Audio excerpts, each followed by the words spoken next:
pose. Well, I suppose I'm If ready. you're not beating your woman, No, you're no, not doing the right. no. This is the ready to talk pose. It's not. That's It's your not ready that. to talk pose. Yeah. Okay, yeah. So, this week's episode is a bit of just a general catch up of like things that have been happening in like film, gaming, so on, and just our thoughts on things. Yeah. We can start with the big one, the Avengers Doomsday trailer. Yes. That just dropped. Thoughts? I didn't want to be excited, but I am. Yeah. Yeah.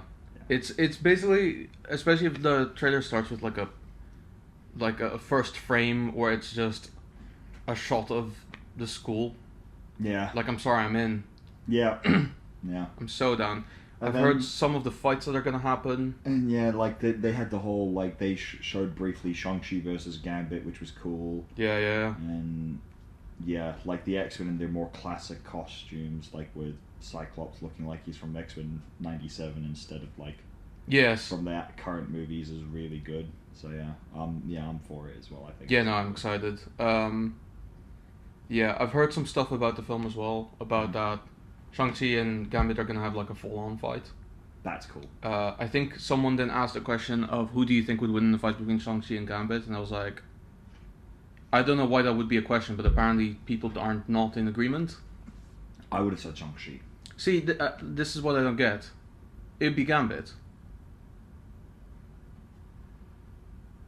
Gambit is really powerful. I guess so, but like the thing is, like I'm basing this on what I'm seeing in the movies. Like in the comic books, I don't know enough about the two, but in the movies, I'm like, Shang-Chi's 10 rings are fucking nuts, and Yes. he's clearly like one of the greatest martial artists in that universe, if not the best. Yes, but technically we haven't seen Gambit. Yeah, well, we briefly saw him in. We saw a Deadpool. version of Gambit, Yeah. but that's not the same Gambit, right? Yeah. So That we know of yet. that we know of. Yeah. I'd be surprised if it's the same Gambit, but okay. Well, we'll find out, I guess. But Yeah. yeah, I would have said Shang-Chi, personally, but yeah. Yeah, fair I enough. think this is not as like a clear cut, like especially like in the movie sense, like in the comic book. Sure, I'm sure like from what I also saw in X-Men in '97, like Gambit is ultra powerful. Yeah. So, yeah, I think there's less of a discussion there, but I also don't know what Shang-Chi's capable of in the comic books either. Fair enough. So yeah, Yeah, fair enough. I mean, there we go. yeah. Other than that, there's some other things that happen in the movie. Yeah, I've heard about what a potential first scene would be. I don't know if it's rumor. I don't know if it's real. Guess we'll see. yeah. I'm sure you've probably heard like similar things. I've not heard much about it, to be honest. I just watched the trailer and that was kind of it. I'm trying Fair. to keep somewhat clear. Honestly, I kind of want to be there with you because Yeah. the less I know about this movie, the better. Yeah, definitely. It's the same thing of like I don't know much about the current like Spider-Man movie other than there was a brief point where people thought Sadie Sink was going to be playing either the classic MJ or whatchamacallit, or Jean Grey, and I'm like, I don't know. Jean Grey. Yeah, I heard that rumor. That's fucking out there. Yeah, it was really out there because they were like, oh, she's ginger. She's probably playing someone really powerful. And I'm like, just because she's fucking there are other ginger characters besides Yeah, Jean Grey. I don't know if they know MJ. this, but Stanley kind of had like a ginger fetish thing going on. He really did, yeah. he So really it doesn't. did. It just because she's ginger doesn't really narrow anything down. Yeah, it really doesn't. Yeah. I would say ginger and blonde. That was clear. Yeah. Because you got Sue Storm and Gwen Stacy, but yeah, like it's one of the two he's in. Yeah, I would say redheads are more. Yeah, more So- his thing. More prominent. Him and Dick Grayson would get on great. Yeah. Yeah.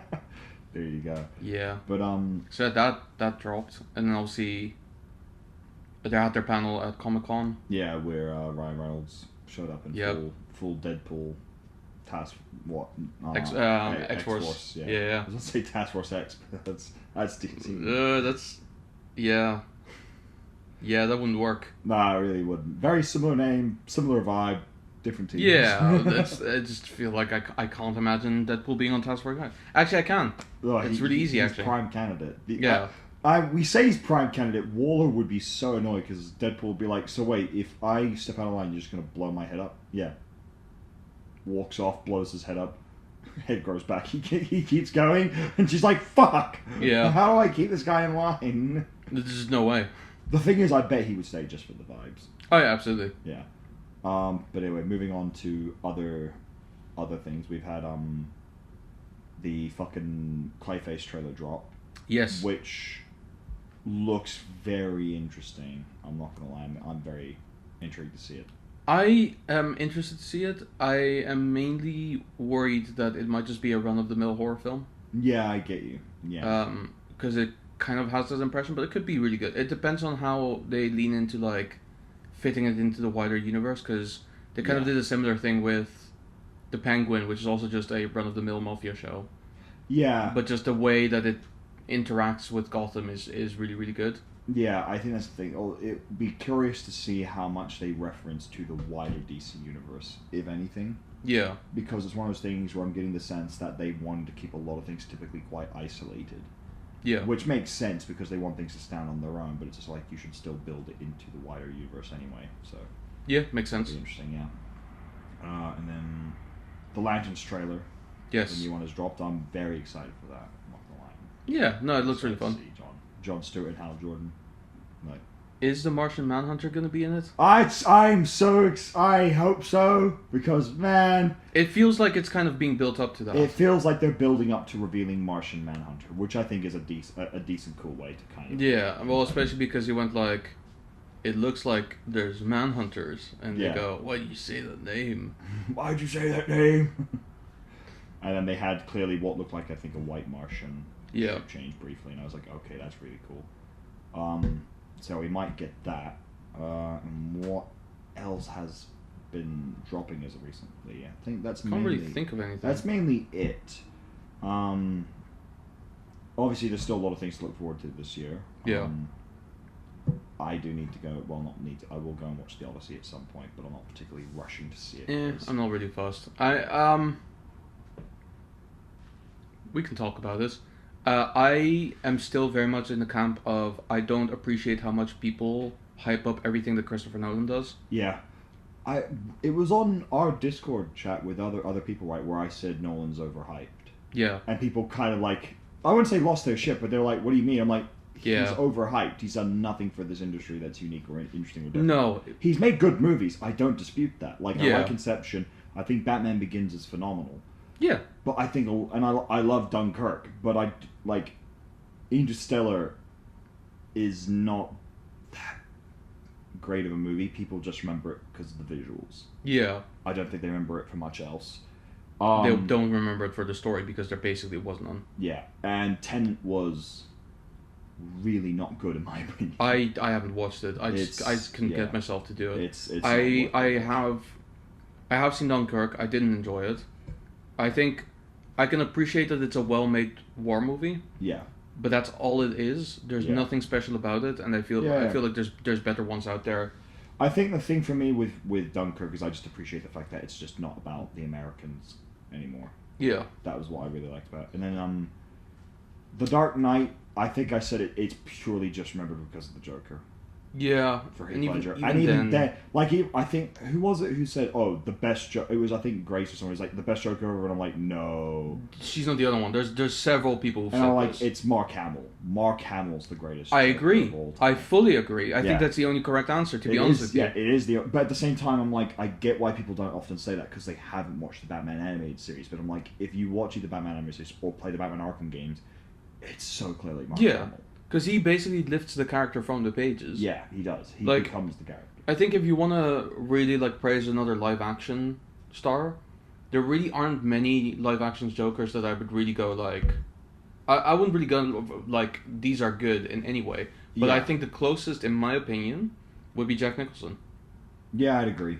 Just because, he's just having fun with it. The town needs an enema. Sorry, and when he pulls out the fucking gun, yeah, and he shoots down the bat jet with it, it's weird. It's funny, which is what the Joker is meant to be. Like, he's meant to be weird and funny in a creepy way. He's meant to be funny, but so unhinged that it's awkward. And I think with Heath Ledger's version, mind you, he did a phenomenal job. He did. Yeah. But my issue with it is that when people then kind of do the whole analysis where it's like, oh, he was a soldier and he's got like a trauma, and you know he was. They're trying to like overanalyze the Joker. Where I'm like, guys, Yeah, he's just a psychopath. Yeah, but the ultimate that's point that's the of thing day. as well. Is that to me that's not the Joker. Yeah. That's a Joker impersonator and a very good one, but that's not the Joker. The only thing that Heath Ledger's Joker does best in the live action sense, I think, is the obsession with Batman. Yeah. Because that's very true to the form of comics. But that's the one thing where I think, compared to the other Jokers, he did that very well live action wise. But once again, Mark Hamill still does it better. Oh yes. Well, that's the thing. Like, yeah, it's just Nolan is one of those directors where I'm like, he's not redefined filmmaking. In also, any way. I have still not been bothered at all at any point in my entire life to watch Oppenheimer. I did, and I liked Oppenheimer, but at the same time, I would watch it and look at it and go, only two kinds of people will like this film. One, Christopher Nolan fans. Two, people who like biopics about really interesting historical figures that had an effect on the world, like Robert Oppenheimer did with the creation of the atom. I guess so. But other than that, I don't think it would interest. I don't think it. Well, is a film I would recommend to most. Is it not just like 2.5 hours of effectively a movie of people talking? I mean, that's a lot of movies anyway. Yeah, but like that's the Hateful Eight basically, where they're stuck in the same location. but things still happen throughout. And Yeah, like, you know, the conversations kind of like continue. I think that's the story. thing. People kind of forget biopics are usually very boring. Sure. Like, because not like when people think of a biopic, everyone goes but not really that many interesting things happens in people's lives. Let's be honest. I mean, have you seen Michael? I haven't seen Michael. You don't have to. It's not very good. There you go. And like even then, like with whatchamacallit, the film about Queen. Oh, Bohemian Rhapsody. I'm like, it's not that exciting of a film until the concert at the very end, and it's only because it's a really good performance. But other than that, I like the film personally, but even I admit it's a very dull film. Yeah, it's not biopic films are usually very boring. It's one of those things where they kind of have to do all the things where like they hit certain beats of things that happen. Yeah, exactly. But then they take very creative liberties to get from point A to point B. Yeah, exactly. And always kind of skew the perception in such a way where you're like, that's all what happened. Yeah, exactly. Yeah, definitely. like I think the most egregious thing to me with Michael was it was up until a certain point. Yeah. And there was effectively no obstacle in that entire movie at any point other than his dad. And it felt like the children of Joe Jackson just made the film to bash him. And it's like, okay, well, I didn't need to see that. Yeah. I think, once again, it's... Like I said, I like Oppenheimer, but I like those kinds of movies, but I also understand it's a very limited list of people who like those sorts of movies. Yeah. Like, that's the thing. And, like, even then, like, I like those movies, but I would never go and watch them at the cinema. Yeah, to be fair, I'm also kind of against it because I'm also with the other VFX people who are like, this film literally made a huge fucking dent in our industry. Yeah. By basically effectively people saying there's no VFX in this movie. And people just like saying, oh, VFX is bad. I think that's the thing. Nolan, the Nolan, like we talk about how fan bases ruin things. Yeah. I think Nolan is the director who is the absolute pinnacle of that. Yeah. Second to Zack Snyder, actually, probably. And even then, I think it's pretty close between the two, because Zack Snyder fans are obnoxious in the fact that they think that Zack makes great movies when in fact he either makes mediocre movies or bad movies. And he made the odd good one here and there, but compared to some other filmmakers, definitely not nearly as good. And Nolan, like I said, has made good movies. Yeah. But a lot of his movies, while also are still good, are very overrated. Like Interstellar, sure, it's a fine movie, but it is very overrated. It's a very overrated movie. Yeah, I would even go... I know that a lot of people would cite Inception as their favorite Nolan film. Also overrated, to be honest with you. That's very fair. It's good. I enjoyed it greatly, but I enjoyed it for what it is, which is just a heist film. Yeah, basically. And that's all it is. It's not deep. It's not the film where it's like, oh, did he wake up at the end? Yes, he did. Yeah, it very clearly moves. Give up. It clearly, shakes, so it's going to fall over. Yeah, exactly. Like, people, I think that's the thing, people read into the Nolan movies way too much. Well, yeah. And it's just one of those things where it's like, Nolan's fan base, I think, like we've said, they have this habit of, like, the overhype and over-exaggeration around his entire filmography. And it's like, when you think of these genre-defining, or not genre, just film-defining directors, you've got the likes of Alfred Hitchcock, Stanley Kubrick, Steven Spielberg, James Cameron. We mentioned all these guys before. Yes. And they're all the greatest directors of all time. Yeah. You can't really pick one, and if you had to pick, it probably would be Spielberg. Kubrick is overrated. I would say I kind of do think that's a fair Yeah. point. I do think he's a little I'm overrated. sorry, I don't know many of his films that have anything of value. Some of them are great. Yeah. But the majority of the ones that are cited as the best ever are. I think that's the thing. I think in terms of like what he did in filmmaking, in terms of like to elevate the, like, not standard or quality, but in terms of like, let's say, the visual effects or practical effects. Yeah. Sure, he really progressed things along. But when I think of the two directors, like when you get from, let's say, not the story perspective, but like what they achieved for the film industry in terms of redefining practical effects and visual effects and all that stuff, the two that really leap to mind to me are Peter Jackson and Steven Spielberg. Yes. Steven Spielberg for Jurassic Park. That film specifically redefined how you would perceive film in that way. And then obviously the Lord of the Rings trilogy for like Gollum with the CGI of the Yeah, it's like motion capture. There we go. Like everything. I would say yes to all of these, but I would throw in a third. Love him or hate him. Okay. I think George Lucas should be in there as well. Yes, no, that's a very fair point. Yeah, because he did very much single-handedly created the visual effects studio that is still the leading visual effects studio in the world. Yeah, fair enough. No, I would say correct. And they have created so many standards in the world as well. Yeah. Like, for example, this is really boring VFX stuff, but in VFX usually you don't work on like video files, you work on frames individually that are kind of put together in an image sequence. One of those type of file is called an EXR, whatever. The most important thing is image sequences always start at frame 1001, right? Like 1001. So you might think like, oh, well, that doesn't really make sense. How come you don't just start at 1 or anything before that? Reason is ILM, is because they did start at 1 before, but what they found is that basically for a visual effects shot, you just get the shot as it is in the edit, right? Because you don't need to work on much more than that. There's no point in like working on everything that comes before they say action. So what might happen sometimes is that in the edit they might move the shot around a little bit, and then suddenly they have a lot more frames that happen at the beginning, and those now need to be reworked. So if you start at 1, you can't go into the minus numbers. It doesn't really work that way. Yeah. So they were like, okay, so what if we just like start at like a really high number, and that way we can go like 1,000 frames back if ever needed. So that's why it starts at 1,001. Yeah. That's ILM. That's them basically creating a standard for the industry. That's interesting. And that's besides like how they did everything on Star Wars as well, with like, you know, the cameras that kind of swing around the models with the green screen in the back. Yeah. And like the way that they've done. And then the lightsaber effects and practical. Yes. The initial, like when they used to do it, which was literally just a pole that would, I think, spin around really quickly. Exactly.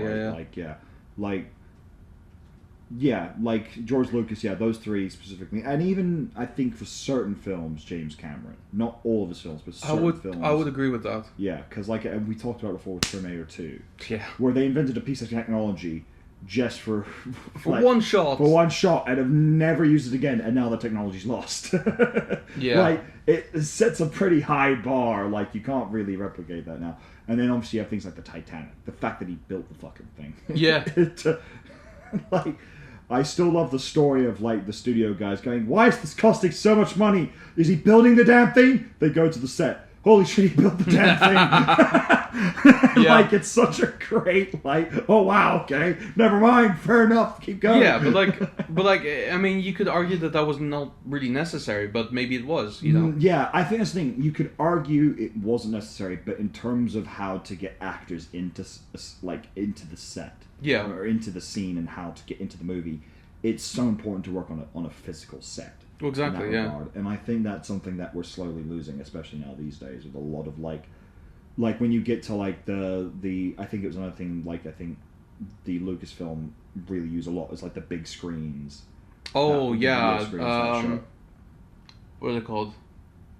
Like volume stages, I think. Yeah, volume stages or whatever. Yeah, but people know what we're talking about, or should do, hopefully. So what volume stages are is basically, instead of having like a green screen or a blue screen or anything, you just have a projection in the back of what the background would look like. Yeah. And traditionally, I say traditionally, this is still a very recent thing, but even then, the way it's innovated, the way they would do it is they would have just like stuff that they filmed and then they project that, like they did in, what's it called? Was it Oblivion? That movie with Tom Cruise? Yeah. So that's how they did that. But then Jon Favreau basically decided to use a mixture of like VR and Unreal Engine. And basically the way it works is the camera acts as a controller in a way, or like a headset in VR space that is then in like an Unreal Engine environment. Yeah. And then that way, when he turns the camera to look elsewhere, the background adapts to like correctly show the parallax. And parallax is basically like the further you look away, the less things move around. But the closer they are to you and you move around, the more they move around. That's really all it is. Yeah. So basically, that's the sort of thing I think he started using it on Mandalorian, I think it was. Yeah. Yeah. And that makes the background look really good without having to use like the green screens and everything that way as well. Like an actor looks around, they are in the environment if they look behind them, but it still looks like a real environment rather than that there's an image behind them that they're just standing against. Yeah, exactly. So you have that, and that is great because obviously now the actors have something visual to work with. Yeah. But at the same time, I think being in a real physical set, you still have like the feel of what everything is. There's a weight to it. Yeah, which in fairness, that is basically what Nolan did with the Odyssey as well. Yeah, and I think that's the thing. I do appreciate that Nolan tries to keep things as practical and physical as possible. Yeah. But I think people conflate that with, that means there's no visual effects. Like, no, there are. Yeah. You're just like, because he's like, I think there's a sequence where they're fighting like some giants or whatever, and it's like, it's like, guys, those aren't like actual real people. Yeah, I mean, there They're not 8 feet tall. They're not built like that. There would have to be a sequence in there where there's a Cyclops. Yeah. There's a huge fucking Cyclops. Yeah. Right, the son of Apollo. Yeah. Like, you're not gonna... There's no real life, like, 20-foot tall Cyclops. No. Wandering around. There's not even a regularly sized Cyclops. Yeah. That's just not really a thing. Well, I guess, what do you think of people who have eye patches? But that's a whole different discussion. Okay. Sorry. I mean, you're not wrong. Yeah. Yeah. But, like, that's the thing. Like, people, I think, really, once again, just conflate this idea that yeah, if, like, Nolan just doesn't use, like people think, because he uses practical effects, it means there's no visual effects. It's like, no, you're stupid to think that. You really are stupid. And it's like, yeah. And here's the thing that kind of frustrates me. Nolan could just so easily go to Twitter and say, like, guys, I do use visual effects. I just try to do as much practical stuff to make their job easier.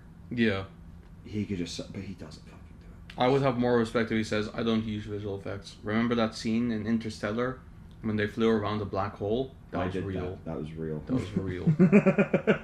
Oh, yeah, of course, because they literally have a film where they're, in space, near a black hole. No visual effects. No visual effects. It was real. Nolan invented a spaceship to take him to that black hole, do the filming there with the actual actors, get back here. No time has passed, despite the fact that it would have been light years away.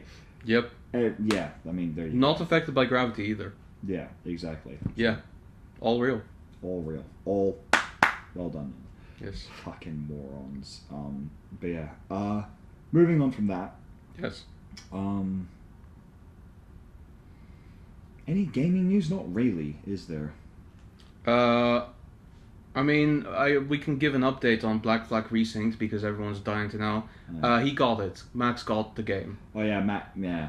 Yeah, because he's weak and he's weak-willed. He claims that he enjoys it. I choose to believe it. I think here's the thing. I think he does it. From everything I'm seeing, the game is good. Like, it's a decent made game. It's got some goodness to it. I'm like, oh, it actually looks like a good game. I still will not buy it on principle. And yeah. I will not buy it because I didn't enjoy Black Flag. Fair enough. Yeah. I did like Black Flag, but I don't think I need to buy the new one No. to enjoy the original anymore. No, I'm trying to think of other games that have come out recently, but like, I guess there's Mecha Comedian. I've Yeah, never that's a played big but thing now. Yeah, That's a big thing. I think that's another game where I'm like, I'm glad that it got popular because it looks like a really fun game, but I'm so worried about like the perception of other people, where they're like, oh, this game was made for next to nothing, and it became big, and the creator of the game is now a multimillionaire, proving that it's possible, and it's like, no. For every one where it works, there's like 1,000 that Where it doesn't. Yeah, Like you can't just make a game and then just like. yeah, because it's just like you're gonna underfund game studios even more by saying stuff like this. Yeah, exactly. What else? Actually, going back to sort of like, did you see they're making another Batman animated film? Oh, Nightfall, yeah, I'm excited. I know you're not. Yeah. It doesn't matter. Green Lantern, Wonder Woman, Aquaman, just all these characters. You know what?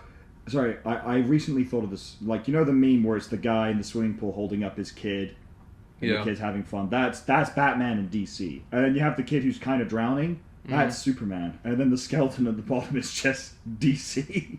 And I'm like, fair. Yeah. But here's the thing: if you're looking forward to it, great. No, I'm happy for you. Because like it's good to like look forward to stuff. I'm not like. No, that's fine. I mean, to be fair, I'm mainly just looking forward to it because I like the story and I think it's an interesting one.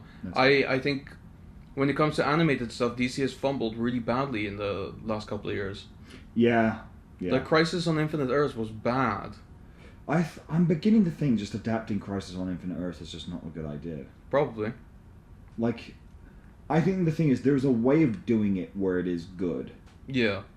And you could quite easily do it again in live action properly. Because you've got, like, the Snyderverse, the current DCU, the CWverse, Smallville stuff.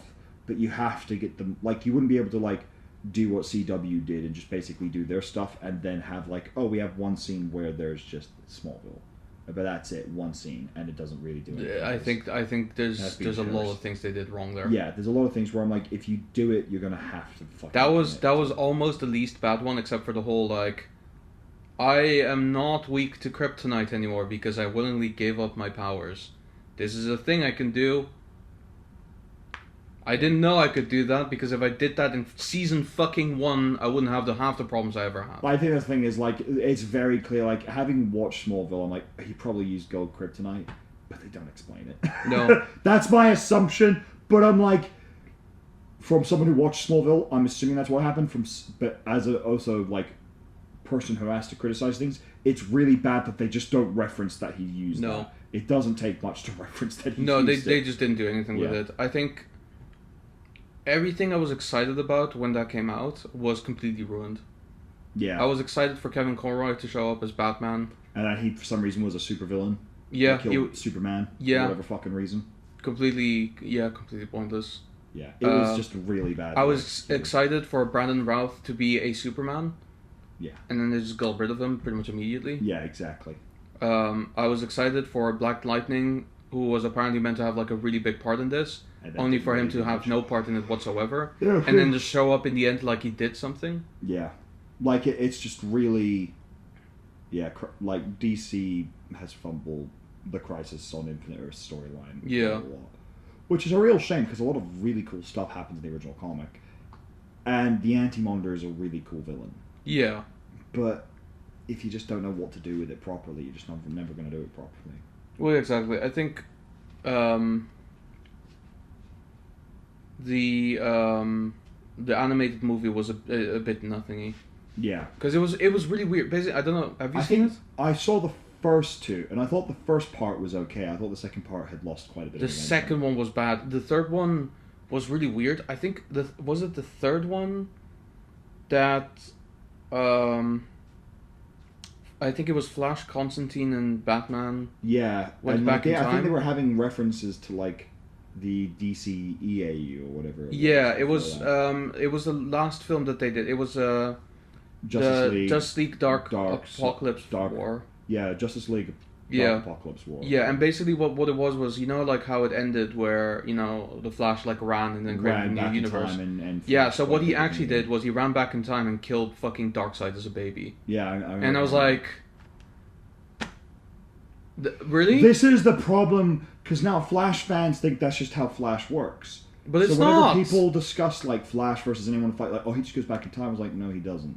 You do realize he just can't go back in time. Yeah. Because there's things like time wraiths and fucking the Black Racer and so on, who are all there to keep the timeline in check. Yeah, but even then, like, he also knows that he can't play around with time too much. Yeah. Because it's just dangerous in terms of, like, the flow of time, and, like, he could ruin something that he needs in his presence. There's, like, a really bad, like, I think it is TikTok, like, channel that breaks down, like, who wins in these sorts of situations, where it's like they took all the speedsters, so they had, I think, Dash from The Incredibles, A-Train, Barry Allen, Wally West, Sonic, and I think maybe one other speedster. And, like, Dash lost immediately, followed by, Makari from the MCU, from the Eternals movie. Right, yeah. And, like, it got to, like, Sonic, Barry, and Wally, and, like, okay, they're gonna race from basically one end of time to the other. And it was like, Sonic just does it. Barry does it, but he's careful because he understands. And it's like, Wally just is there instantly because he just has that power. And I'm like, Flash, the point I'm coming here with this is like, the Flashes take extreme care when traveling between universes and going through time because they understand the risk it poses. I think I may have mentioned this before, but I'm gonna throw out a hot take here. I think especially Sonic fans really overestimate how fast Sonic is. I think, yeah. He is not that fast. Compared to the Flashes. Out of all of the speedsters, he's probably the closest to Dash. Maybe a little bit faster, if that. Because I think they're basing it on the Archie comics or whatever it is, in which case it's apparently super fast. I'm like, fair, but putting him in the same weight classes as the Flash is like... That's not even close. It's not close. Like, people really don't get how fast Flash actually is. Yeah. Because they made the point, like, Wally teleports from one end of time to the other. And everyone goes, that's cheating. He does. It's like, no, he uses the Speed Force to teleport. So he's actually running so fast that he basically takes one step and he's there.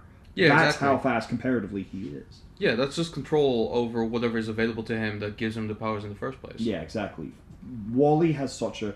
I think DC fans are coming around to the idea that Wally is the fastest Flash there is, but it's based on the experience he had because he's probably the most experienced Flash, oddly enough, compared to Barry. Barry is initially a lot faster, but Wally catches him and then he overtakes him very easily. Yeah, no, exactly. That's the thing. But yeah. And we're still waiting for news on the Flash in the DCU. I'm hoping it happens. Who's going to play him? I want it to be Wally West as the Flash. I think I've already mentioned Yep, you did. I'm so excited. I'm begging it's Wally. I don't think it will be good. I think it would be very good. It would be good. But moving along to other things, I'm trying to think of like... I don't think that I think they released a new like trailer for the Wolverine game, but like a story trailer, and I was like, oh, okay, it's cool. Fine. Yeah. Like, I'm excited for it. Just give the game at this point. Yeah. Like...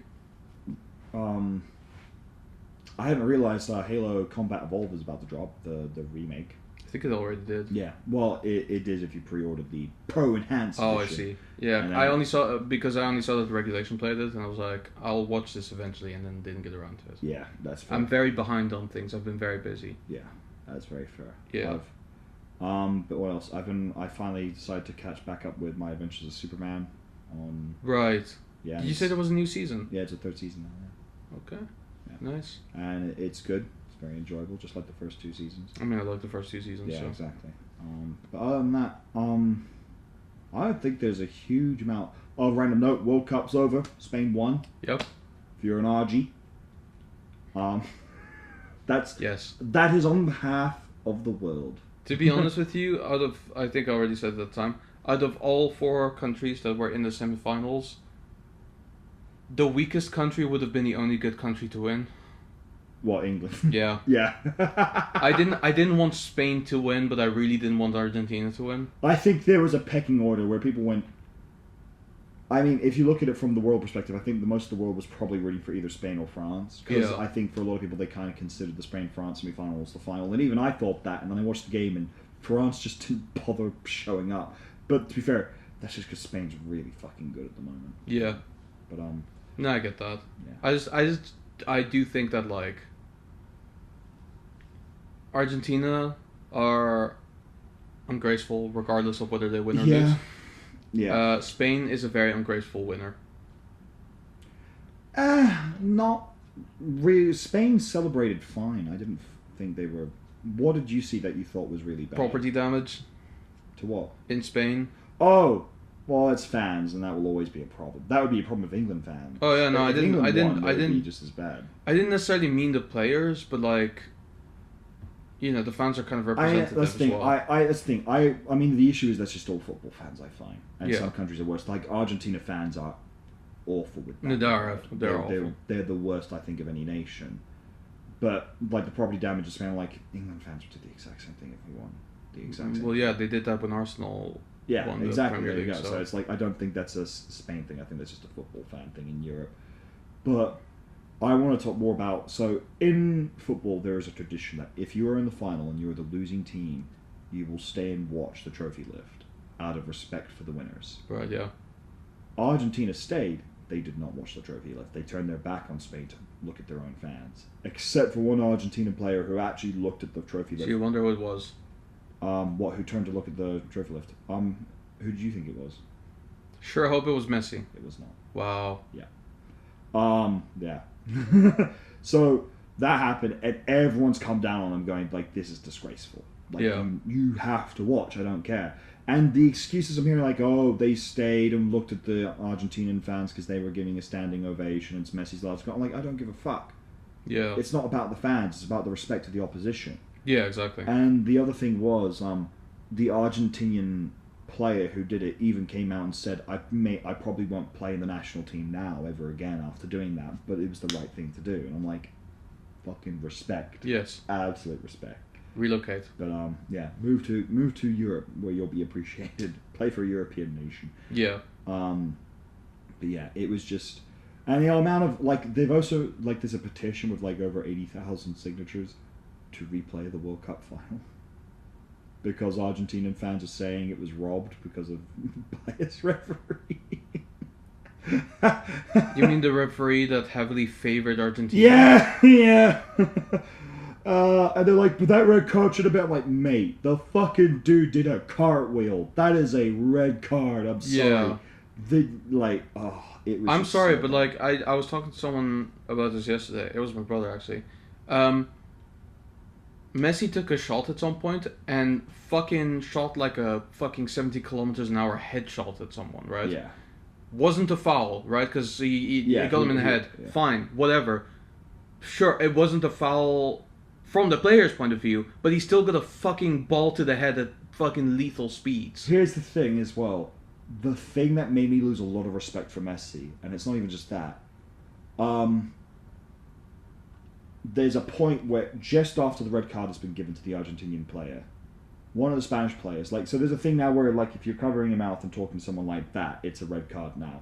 There was only one given out at the World Cup, never ever since after that, because people thought the rule was fucking stupid for it to be a red card. Yeah. But one of the Spanish players walked up, was like talking to Messi, like talking, then did this. For whatever reason, probably rubbing his fucking upper lip. Yeah. Spoke, and Messi was immediately like, trying to get him sent off. And I'm like, wow, that's so fucking pitiful. So pitiful, because it was so clearly he was desperate, like, if we're down a man, we need to get them down a man. Yeah, no, I hate that. Yeah, it was just, I don't like Ronaldo based on Ronaldo fans. Ronaldo's fine. I think he's arrogant, but all footballers are. But I'm like, I kind of lean towards Ronaldo again. It's really bad. There's better options out there. There are better options out there. But yeah, it's just funny to me. Yeah. Oh God. No, it was not a great World Cup. It was. And also, let's not forget as well, whatever the fuck that halftime show was, rough, real rough. Oh, I just remembered another thing. Yeah, it wasn't just that; it was woefully terrible. Like, Yeah. it was just so bad. Like, I don't think even. I think Shakira had like a few minute performance, and she has like she is the World Cup singer. Like she's the girl who comes up with all the World Cup songs since 2010, basically. Yeah. I think maybe excluding 2018 or 2022, one of the two. I don't remember, but yeah, basically. Here's the thing: did you see? You didn't stay for the trophy. You didn't watch the trophy lift, did you? No, I was tired. Did you see who Weezer was with on stage? No, I did see that. The only thing was, at least he wasn't front and center with it like he was at the FIFA Club World Cup with Chelsea. Still one positive. I saw the pictures. Yeah. He looks photoshopped in on the pictures because no one else seems to acknowledge that he's even there. Yeah, pretty much. It doesn't look like a real picture. Did you see the Spanish, like the Spanish media and the Spanish national team, the Spanish government, for all the Spain World Cup trophy lift pictures? They photoshopped him out, and the Trump supporters are like, why would they do that? And it's like, because he's not Spanish, and Spain won the World. Why is he up there? It's just a weird. And then, the amount, the more and more I hear, so there are fireworks coming out of the top of the stadium. Yep, of course. They were blue and white. Of course. Like Argentina's flag. Yeah. And I remember seeing that going, my Yeah, because God. the whole thing was scripted. It was, and Spain took the script and went, fuck your script. Yeah. It was, and Argentina fans are still trying to pretend like they got shafted. I'm like, no, guys, you lost fair and square. Fucking did. Yeah, didn't have a single shot on at all, not even on target at all, for like 115 minutes, 117 minutes. Yeah. You fucking didn't show up to the final. No, this is disgraceful. It's just I'm glad it's over. Yeah, it's over, and we can look forward to a World Cup that is across 6 different nations with 6 different hosts. Oh boy. On 3 different continents. Wait, is that a thing? Yeah. So the next World Cup, there's going to be, because it's the 100th anniversary, some of the games are hosted in South America because of that, because Uruguay hosted the first ever World Cup, so some of the games are hosted in Uruguay. Okay. I think Argentina and maybe Chile, I can't remember. Okay. And then it's hosted in Morocco, Spain, and Portugal. They're the main 3 primary hosts. Most of the games are going to be held there, including the final. Okay. So yeah, all 6 of those countries automatically qualify because they're hosting the thing. That seemed pretty far apart, though. Yeah, people are like FIFA's handling of the World Cup has gotten like, and obviously, if it was just Spain, Portugal, and Morocco, I'd be like, okay, well they're right next to each other. Yeah, exactly. So that I can. Even if it was like Argentina, Uruguay, and Chile, if it was just those 3, we'd be like, yeah, they're all kind of close enough to each other. Like they're still pretty big countries, but at least they're close-ish. But it's just from what I hear. So then after that, 2034, Saudi Arabia is hosting it. Of course. Fine, whatever. It's one country. Weirdly enough, I don't think they're going to do a horrible job. They'll probably be okay. There's probably going to be a lot of human rights problems when they build the stadiums, but still. Yeah. I mean, they're kind of okay with things now. Yeah, they've improved drastically. Yeah. But, they can build a stadium in 1 week. The current rumor is the 2038 World Cup is going to have 64 countries. And only the US is going to be able to host a tournament of that size. Yeah. So things aren't getting much better at the moment. Why not just do like a pan-European World Cup? That's what we did that with the Euros in 2020, I think it was. Yeah. Yeah. So I was like, just fucking Europe can easily host them. Yeah, like, have some games in Netherlands, people have are some saying games in like, Germany. oh, if it's 64 teams, only 1 country. So I'm like, yeah, but no, Europe could easily host that. Yeah, but why is it multiple countries in 4 years' time? Who knows? Like, why do you have to pick and choose whether it's one country for a bunch of teams or like a couple for less? The main current belief is because it's a South American, African, and European countries hosting, because the way it works is they go through the cycle. So through one World Cup, it's the North American continent, next South America, then Africa, then Europe, then Asia, kind of thing. Like they do it in continent stages, and each continent then has countries that bid for the World Cup. Okay. So I've got a great solution. Yeah. Australia, New Zealand. Different continent. That's true. We've never hosted a World Cup. I don't think we'd be interested in hosting it, sadly, but it would be really cool to host a World Cup. Well, you're participating. Yeah, exactly. We get automatic qualification points. Come on, Mike. It's coming home. But I mean, would that be so bad? I love more hydration breaks, but there would be real hydration breaks. they would actually be hydrated. No, because it would probably be during the winter. There you go. Didn't even need a hydration break. Problem solved. Like, that's the fucking thing. You're going to have a World Cup that's going to be in the winter and in the summer. At the exact same time. Yep. Oh, God. But, like, like, the World Cup is being... FIFA has really... Like, what's come from it as well, UEFA's taking a lot of fucking digs at FIFA. So, basically, they're saying, oh, the next Euros, we want full transparency. We're going to be honest with the fans. We're going to host this with integrity. And I'm like, you're clearly just... telling FIFA, we're not going to run this like you, we're actually going to run this like it's a proper tournament. Yes, because FIFA has run it with fucking... I don't know what this was.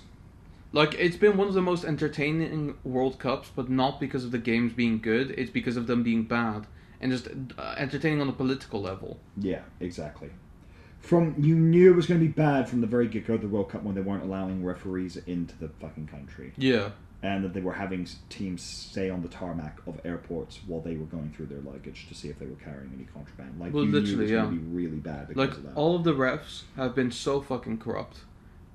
And genuinely, to me, it's because there was a predetermined outcome to most matches that had to occur. Yeah. But you can't force it because football's too dynamic of a game. Yeah. I think the thing is, like, I actually think the majority of the games had decent refereeing. But the ones that had really bad refereeing, it's never been as bad as until now. Yeah. Like, all of Argentina's games were really horribly called. The Paraguay-France game was really badly called as well. Yep. Several Paraguayan players all the US games were really badly called. All the US games were horribly called. Like, there are a lot of games that were really badly called. And then there were some games that were brilliantly called. Sure. Really straight down the middle. But they're overshadowed. They're overshadowed in a lot of the great teams. Like, Paraguay's goalkeeper, his entire excellent and brilliant performance, overshadowed by how shitty his team was in terms of sportsmanship, and how bad the refereeing was. One of the greatest goalkeepers at this World Cup, no one talks about him now because of that game. Yeah. And it bothers me. And also, it should be noted, this was very much a goalkeeper's World Cup. It really was. Like, the goalkeepers were on fire. They fucking carried their respective teams. Incredible. The only reason that final wasn't like 3-4-0 was because of Emi Martinez for Argentina. That goalkeeper fucking kept them in that game. Exactly. And may I say, Mr. Pickford? Fucking did it. You're right. Yeah, he did a fantastic job. Which team is he from? Everton, oddly enough. I don't dislike you. There could have been wrong answers there. Yeah, definitely. Yeah. Namely, any team in red typically is probably a bad call in England. Yeah. Or generally in London. Yeah, or in London generally. Yeah, London or in red, one of the two. Yeah. But yeah, it was just I will say that I'm looking forward to next year's. I did not realize we were hosting it. With Ireland, the next Euros. So the UEFA European Cup is going to be hosted in England and Ireland. Oh. Yeah.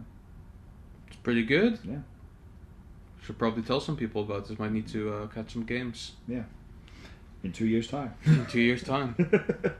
Unlike what Mr. Trump has said, we'll get him next time. Here's the funny thing: it's not just next Trump. year even. I watched a bunch of Americans talking about it, like just on random things, and like, well, there's always next year. People being like, you fucking morons! Like, yeah, it's not. There's always next year. There's no next year. Yeah, like, I think I kept making the joke where I referenced that where I was like, well, there's always next year. And then someone was like, I don't think much is going to happen next year. And I was like, okay, fine. Then the year after that is fine too. But then other teams like Argentina and that, they're not, I don't want them to participate. Yeah. They're like, yeah, it probably could be arranged, yeah. Yeah. I will say that the comment I've been leaving pretty much in every single, like, streamer, YouTuber, or, like, on TikTok where they're releasing their own clips of, like, Americans talking about the World Cup, I said the best thing about this is the fact that now you're no longer hosting it. We never have to hear anything from you again because you're going to forget it even exists again. Like, Yep. the best thing is I will not have to hear shit from all of you until you host the World Cup again at some Yeah, point. exactly. Like, that's the one positive shining light on this whole fucking thing. Yeah. It's a sad thing to realize the thing you were looking forward to about the end of the World Cup is not having to listen to Americans, and not the fact that the World Cup ended and you're really sad about it being over. But Yeah, I don't know. I mean, to be fair, as someone who doesn't really generally watch football that much and really only just kind of enjoys the vibe of like the World Cup. yeah, because of the whole like cultural togetherness thing. Yeah, the which by the way was incredibly lacking this year. I mean, some countries really put in all the effort they could, like the Netherlands with the fucking like that was great. There are a couple other countries that did really, really well with like atmosphere. Mexico did really well. Mexico did a phenomenal job. Credit where credit's due. Scotland did a good job. But I think we as England also did a pretty good job as well. Yeah. I'd say. Like, I mean, they always bring the yeah, and you had a few other countries that did really, Yeah. really, really well in terms of just bringing great atmosphere. yeah. But, yeah. I think all we can agree on is that the USA did the worst job of that. Oh yeah, of course. So We support the US, and that's the way we like it. We like it, we love it. Oh, there we go. terrible. Fucking Looking awful. Rip my ears off. But yeah, anything else? Or we feeling like we've gotten... I think we've gotten Yeah. pretty well. So thanks again for watching. See you next week.